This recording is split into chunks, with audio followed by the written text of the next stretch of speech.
महादेव, जय भोलेनाथ। नमस्कार, मैं साधना पांडे मार्गदर्शन पे आपका स्वागत करती हूँ। दोस्तों, आज कुछ विशेष बात आपसे कहने वाली हूँ, तो थोड़ा सा धैर्य बना करके आप लोग सुन लीजिएगा। पहली बात कि ऑनलाइन में आप पूजा में जुड़े हुए थे और या ऑफलाइन में जुड़े हुए थे, बहुत बहुत धन्यवाद कि महादेव के प्रति जितना विश्वास, जितनी मेरी रुचि है उससे अधिक आप सभी की है, हमारे पूरे मार्गदर्शन परिवार की है। तो बहुत बहुत धन्यवाद और बहुत अच्छा लगा आप लोग ऑनलाइन में जुड़े हुए थे। आप लोगों की कुछ दुविधा है जिसको दूर करने का मैं प्रयास करती हूँ। मुझे पूरा विश्वास है कि आप लोग पूरी बातों को समझ जाएंगे, तो जो भी मन में दुविधा, नकारात्मकता चल रही है वो सब दूर हो जाएगा। वैसे तो किसी ने कुछ कहा नहीं, कुछ किया नहीं, लेकिन परिवार का मतलब ये होता है कि जो भी बातें मन में आए उसका मतलब है कि मैं आपको बता दूँ। तो मेरे मन में कुछ बातें आई है, कुछ चीज़ें हैं, तो मैं आपको बता देती हूँ। और ये है रुद्राभिषेक पूजा से जुड़ी हुई। तो दोस्तों, पूजा तो बहुत अच्छी तरह से संपन्न हो गई।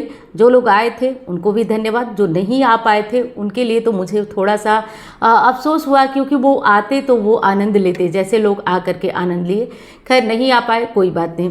अब एक आध क्वेश्चन ये था दोस्तों कि हमारे नाम को लेकर के कि रुद्राभिषेक में किनका नाम लिया गया, किनका नाम नहीं लिया गया। पहली चीज़, मंदिर में फ्रीक्वेंसी जैमर लगा हुआ था। ये क्या होता है? तो देखिए दोस्तों, ये वो चीज़ है ना कि जैसे कि बम वगैरह काम ना करे, इसके लिए वो चीज़ें लगाई जाती हैं फ्रीक्वेंसी जैमर, कि जहाँ पे नेटवर्क वगैरह काम ना करे, ताकि मंदिर होता है उसमें भीड़ बहुत ज़्यादा होती है और लोग ज़्यादा होते हैं, इसलिए ये फ्रीक्वेंसी जैमर लगाया जाता है। ये बात मुझे पता भी नहीं थी। और आराम से जो है लाइव हम लोगों ने शुरू किया, बहुत आराम से पूजा भी शुरू हुई, लाइव भी शुरू हुआ और काफ़ी जद्दोजहद तक 2.5 घंटे तक लाइव हमारा चला भी। 2.5 घंटे में कुछ टाइम बीच बीच की चीज़ें वो काट दिया, मतलब कट गई, और कुछ टाइम जो है वो चीज़ें आई, कुछ कटी। अब इस बात का हम लोग को पता ही नहीं, क्योंकि लाइव हम लोगों ने स्टार्ट कर दिया, पूजा स्टार्ट हो गई, सारी चीज़ें हो गई। पता हमको तब चला जब किसी ने देखा लाइव चैट में, कुछ लोग बता रहे हैं कि हमारा नाम नहीं लिया गया है।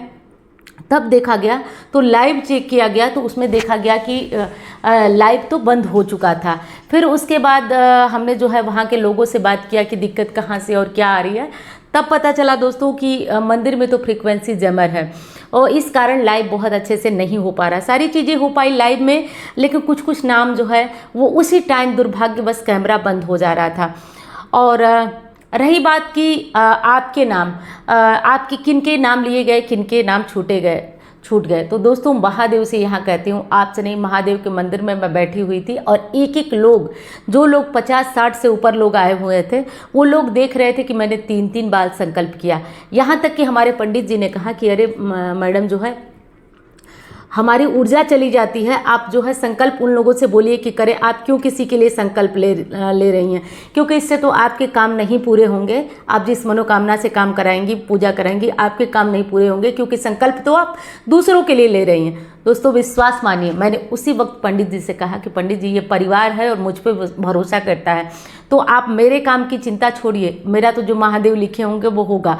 आप उन लोगों का संकल्प कराइए और मेरी ऊर्जा की छोड़िए, चली जाएगी तो क्या हुआ, फिर महादेव दे देंगे मेरी ऊर्जा, कोई बात नहीं। तो मैंने एक बार छोड़िए 3-3 बार आपका उसमें सारे नाम लिए गए। दुर्भाग्य ये हुआ दोस्तों कि उसी वक्त हमारा लाइव साथ नहीं दिया, फ्रीक्वेंसी जैमर की वजह से वो चीज़ें हो नहीं पाई एक्टिवली, बस वही दिक्कत हो गई। इस बात का पछतावा हमें भी है कि, और कुछ लोगों के नाम आराम से उनको सुनाई भी दिए, लेकिन विश्वास करिए, जो मेरे पास पर्ची थी मैंने सबके नाम लिए और वो पर्ची एकदम रियल थी, कोई इसमें घबराने वाली बात नहीं है। कुछ लोगों के सरनेम अलग थे, वो अलग बात है। तो यही चीज़ें हैं। और इतना कहती हूँ कि विश्वास करिए, आप जो भी मुझे मानते हो, अपनी दीदी मानते हो, माँ मानते हो, बहन मानते हो, जो भी आप महादेव पर भरोसा करते हैं, तो वही आराध्य देव मेरे भी हैं। विश्वास करिए, महादेव से कहती हूँ कि मैंने एक भी व्यक्ति जो नहीं आया हुआ था उसके लिए मेरा दिमाग हमेशा चल रहा था और मैंने एक एक व्यक्ति का संकल्प कराया, यहाँ तक कि 3 बार कराया। और मैं झिझकी तक नहीं कि मेरी काम पूरे होंगे, मेरे गलत होंगे, सही होंगे। मैंने 3-3 बार आपके लिए संकल्प कराया दोस्तों, विश्वास मानिए। बस यही आपसे कहना था। तो जिन लोगों को लाइव में नहीं नाम सुना, वैसे तो हमारे सब्सक्राइबर कहिए या फिर हमारा परिवार कहिए, दीदी पे इतना भरोसा करता है कि कोई ये कहने ही नहीं आएगा कि दीदी आपने नाम लिया या नहीं लिया। लेकिन मेरी जिम्मेदारी बनती है कि मैं आपको सारी चीज़ें स्पष्ट बताऊं। हाँ, कुछ चीज़ें जो है रिकॉर्डिंग में हो सकता है कि रिकॉर्डिंग हमारे यहाँ जब आए तो मैं वो चैनल पे डालूं, तो उसमें कुछ चीज़ें आपको पूजा वगैरह लाइव पता चल पाए। बाकी तो लाइव करने से हम लोग चूक गए, इस बात का पछतावा हमें भी है, क्योंकि चैनल पे कुछ ऐसे भी लोग हैं जो लोग कि रुद्राभिषेक में दक्षिणा राशि नहीं जमा किए थे, फिर भी उनकी इच्छा थी देखने की, तो ये चीज़ें नहीं हो पाई दोस्तों। लेकिन ठीक है, महादेव की इच्छा से सारी चीज़ें होती हैं। अगर ऐसा हुआ है तो उनकी ही इच्छा है। तो मेरे कहने का मतलब कि जो हमारे भाई बहन नहीं आए थे, निश्चिंत रहिए। जब तक मैं हूं ना, किसी भी तरह की दुविधा की आपको चिंता नहीं करने की आवश्यकता है। और बाकी तो सारी चीज़ें किसी ने कहा नहीं, ये मत सोचिएगा कि मैं ये सारी बातें क्यों बता रही हूँ। मेरे मन में आया कि मैं सारी चीज़ें क्लियर करके चलूँ, क्योंकि जिस तरीके से आप लोग साथ दे रहे थे उस मंदिर में, पंडित जी लोगों ने कहा कि ये लोग जो हैं वो कितना आपको मान सम्मान देते हैं या क्या चीज़ें। मैंने पंडित जी से एक ही बात कही कि पंडित जी, मान सम्मान ये नहीं देते हैं, ये मान सम्मान के खुद अधिकारी हैं, इन्हें मैं सम्मान देती हूँ। यहाँ तक कि मेरी एक सब्सक्राइबर थी, उन्होंने जो है बड़ा करुण भाव से मुझसे कहा कि दीदी आपने मेरा जो है जीवन बदला है। वो सुन रही होंगी मेरी बातों को। तो मैंने उनसे यही कहा कि आपने भी बदला है, यहाँ केवल मैंने कुछ नहीं किया आपके लिए, मैंने शायद किया हो, लेकिन आपने निश्चित किया है। आप लोगों ने, आप सभी ने, चाहे ऑनलाइन आप लोग देखे हो, ऑफलाइन, आप लोगों ने बहुत बहुत बड़ी, मैं इस तरह से जो थी ज्योतिषाचार्य थी, क्या कर लेती मैं ऑफलाइन, आप लोग बताइए। कुछ एक पर्टिकुलर जगह के लोग मुझे जानते, मुझे पहचानते, जो मुझसे मिलते, मुझसे जुड़ते, लेकिन इस तरीके से मुझसे बहुत ज़्यादा लोग जुड़े हैं। और जो जब इस चैनल पे 100 सब्सक्राइबर थे तब का भी स्क्रीनशॉट लेकर के मैंने रखा है, और आज आप लोग देख ही रहे हैं।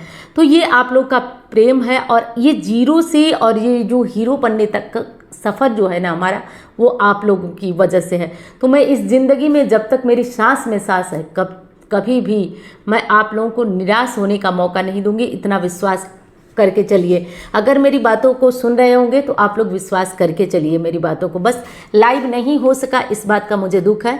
जितनी रिकॉर्डेड वीडियोस होंगी वो सब आप लोगों को मिल पाएंगी, सब रिकॉर्डेड वीडियो जितनी होंगी वो मिल पाएंगी। अब दूसरा जो प्रश्न था कि अंदर मंदिर में कैमरा क्यों नहीं लेके गया। अंदर हमारे जो लोग पूजा में शामिल थे वो बिल्कुल अंदर मंदिर में आए थे, और मैंने एक एक व्यक्ति को बुलवाया था। जो लोग दक्षिणा की राशि जमा की थी, मैंने सबको फ़ोन करवाया था कि आप आइए। वो नहीं आ पाए किसी भी समस्या के कारण, लेकिन अंदर मंदिर में कैमरा नहीं जाता है, ये मजबूरी है वहाँ की। तो इसलिए अंदर मंदिर में मंदिर की फ़ोटोज़ तो नहीं, हाँ मंदिर के प्रांगण का फ़ोटो है। और एक बात मानिए, वहाँ पहुँच जाना ना महादेव की आज्ञा हो जाती है, क्योंकि वहाँ पे यमराज भी हार गए थे। जो मृत्यु के देवता यमराज हैं वो भी हार गए थे, उनकी भी वश नहीं चला था वहाँ पे, क्योंकि वहाँ पे केवल और केवल महादेव की आज्ञा चलती है। वहाँ पे यमराज तक नहीं आ सकते, उस मंदिर की विशेषता इतनी है। खैर, आप लोग पहुँचे, सारी ही चीज़ें बहुत अच्छी हुई, पूजा भी बहुत अच्छे से हो गई, संपन्न बहुत अच्छे से। बस यही चीज़ें हो पाई कि लाइव नहीं हो पाया। तो मैंने कहा ना कि महादेव की आज्ञा चलती है, शायद महादेव की आज्ञा रही हो। और यही कहना चाहती हूँ, जो लोग ऑनलाइन थे, कुछ लोग तो जो है नाराज़ भी मुझसे हुए। मैं बताती हूँ कैसे, अंदर की बात है लेकिन बता ही देती हूँ आपसे। कुछ लोगों ने कहा कि मैडम का दिमाग तो जो ऑफलाइन है उन पे ज़्यादा लगा हुआ है, जो यहाँ आए हुए हैं उन पे नहीं लगा। जो लोग मतलब अभी नहीं आए हैं, तो मैंने एक ही बात कहा उनसे कि जो आए हैं वो तो आए हैं, सशरीर देख रहे हैं, लेकिन जो नहीं आए हैं वो लोग मुझ पे भरोसा करते हैं। और ये मैं जानती हूँ दोस्तों, मैं जानती हूँ कि जो मुझ पे भरोसा करता है, मैं उस जीवन में जब तक मेरी सांस है, सांस ना रही तो अलग चीज़ है, जब तक है मैं विश्वास टूटने नहीं दूंगी। इतना विश्वास करिए आप लोगों का। तो पूजा बहुत अच्छे से हो चुकी है, प्रसन्न रहिए। बस इतना करिए आप, सुबह उठ करके बाबा से आंखें बंद करके, हे मार्कंडेय महादेव मेरा काम पूर्ण करिए। आप बस इतना करते रहिए, और 3 महीने का समय महादेव जी को भी दीजिए, क्योंकि महादेव जी को भी सारी चीज़ें जो है पलटने में थोड़ा समय लगता है। बाकी पलट तो वो देंगे 101% मानिए, लेकिन थोड़ा टाइम लगता है, तो टाइम लगेगा उन्हें भी, और कर देंगे। महादेव की कृपा वहाँ बहुत बहुत ज़्यादा बरसती है। वैसे तो हर मंदिर में बरसती है, लेकिन कहा जाता है कि हर जगह काल भी आ सकते हैं, यहाँ काल नहीं आते, केवल महाकाल ही रहते हैं। तो खैर ये सारी बातें हैं। और दूसरी चीज़ कि जो लोग आए थे, बहुत बहुत अच्छा लगा दोस्तों कि आप लोग आए थे। और 1 मिनट के लिए जब मैं आप लोगों के साथ आरती कर रही थी, तो मेरी पूरी आंखें भर गई। आंखें इसलिए भर गई क्योंकि आप लोग समझ नहीं सकते ना कि वो मेरे लिए कौन सा पल था, कौन सा मोमेंट था। मैं कमेंट में केवल आपके नाम पढ़ती थी, केवल आपके नाम पढ़ती थी, और जब मैं सामने आप लोगों से मिल पा रही थी तो मेरी खुशी समा नहीं रही थी। मैं समझ नहीं पा रही थी कि मैं क्या बोलूं और क्या कहूं और एक एक व्यक्ति को कैसे अटेंड करूं। तो वो पल बहुत बहुत ज़्यादा महत्वपूर्ण था मेरे, और आप लोगों की तरफ से बहुत ज़्यादा उपहार मुझे मिले। तो ऐसा नहीं होगा कि मैं वो सारे उपहार रख लूं, और ये नाइंसाफ़ी मैं नहीं करूंगी, आप लोगों को दिखाऊंगी जो उपहार आप लोगों की तरफ से हैं। तो बस अभी जो है, आज स्वतंत्रता दिवस था, कार्यक्रम में मैं भी थोड़ा बिजी थी, नहीं तो ये सारी बातें मुझे रात को ही बोलने का मन कर रहा था। लेकिन दोस्तों, अगले सुबह की भी तैयारी करना था आज, और ये सब बहुत आज भी महत्वपूर्ण दिन था। तो इस सब चीज़ों में मैं ये वीडियो जो है लेट बना पाई हूँ, लेकिन आपको ये चीज़ें मैं पहले ही बताई होती। तो यही सारी बातें थी। जो लोग आए उनको बहुत बहुत धन्यवाद। और एक बात बताऊं, सारी रात जो है मैं नींद में भी बड़बड़ा रही थी, आप लोगों के ही बारे में सोच रही थी। तो बहुत अच्छा लगा, क्योंकि इस तरीके से कलयुग है तो क्या, लेकिन अपनापन और प्रेम ये बहुत बहुत बड़ी बात है। बाकी तो जो आप लोगों के उपहार है, मैं अभी थोड़ी देर में जो है खोलूंगी, वीडियोज़ में आप लोगों को दिखाऊंगी। और कहना तो कुछ भी नहीं है, बस यही सारी विशेष बातें थी। और एक और चीज़ कहना चाहती हूँ, जो जिसका मन में मेरे कचोट है, थोड़ा मलाल है। आप लोग आए और मैं आप लोग के लिए भोजन की व्यवस्था नहीं कर पाई, केवल पानी चाय, वो भी पता नहीं कौन लोग पिए कौन नहीं, मैं उतना ध्यान नहीं दे पाई क्योंकि लाइव नहीं हुआ। फिर उसके बाद लगातार जो है आप लोगों की तरफ से कमेंट भी कुछ आने लगे कि दीदी लाइव नहीं हो पा रहा है, लाइव नहीं हो पा रहा है। तो मैं थोड़ा उसी में उलझ गई थी, इसलिए मैं बहुत ध्यान नहीं दे पाई। तो हाथ जोड़कर क्षमा मांगती हूँ। आप लोग जिस रूप में मुझे देखते हो, माँ के, बहन के, बेटी के, जिस रूप में देखते हो, तो अपनी बेटी, बहन, माँ जो मानते हूँ उसको क्षमा कर दीजिएगा। और दूसरी विशेष चीज़ आपको बता दूं कि नेक्स्ट टाइम से अगर महादेव ने चाहा और हम लोग मिले, अगर महादेव ने चाहा हम लोग मिले, तो आपके लिए वहाँ पे भोजन की भी व्यवस्था मेरे मन में इच्छा है कि वो ज़रूर करूँगी। क्योंकि इस बार तो मुझे बहुत ज़्यादा इस बात का पछतावा है कि मैं आपके लिए भोजन की व्यवस्था नहीं करा सकी। लेकिन मेरा भी पहली बार था, आप समझ सकते हैं, सब कुछ पहला अनुभव था, और इस कारण ये चीज़ें संभव नहीं हो पाई। तो नेक्स्ट टाइम ये चीज़ें जो है आप लोग के लिए उपलब्ध कराऊंगी। बाकी जो लोग भी आए होंगे, मैं जानती हूँ कि कुछ ना कुछ असुविधा हुई होगी, और क्योंकि पंडित जी को भी अंदाज़ा नहीं था, मुझे भी अंदाज़ा नहीं था कि लोग इतने ज़्यादा होंगे, तो इसलिए जगह की भी थोड़ी कमी पड़ गई थी। लेकिन विश्वास रखिए, अगर महादेव ने चाहा और हम मिले, तो अगली बार ये सारी जो दुविधा है, दिक्कतें हैं, सब दूर होंगी। तो चलिए दोस्तों, कुछ महत्वपूर्ण तो नहीं था इस वीडियो में, केवल सूचना थी ज़रूरी। चलिए अब मैं मिलती हूँ अन्य वीडियो में। धन्यवाद। हर हर महादेव।